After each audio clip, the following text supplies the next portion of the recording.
Hey everybody, on my last update of the kit, I did not show you the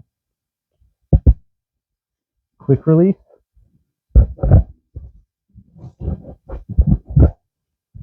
Let's take the safety off.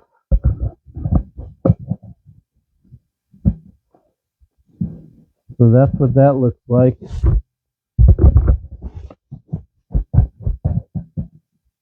This was just kind of a proof of concept. I don't think I'm going to leave this here, but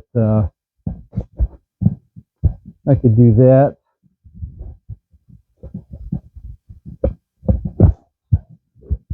I don't know that these are okay.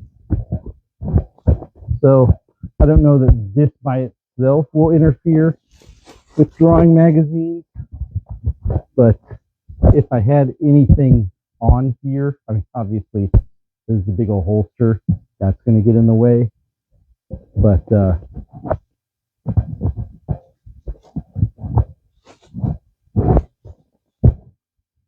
that's what it looks like with the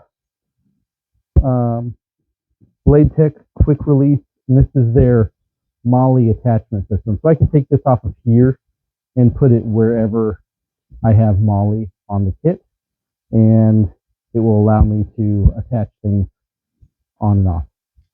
All right, hope that helps. Thanks.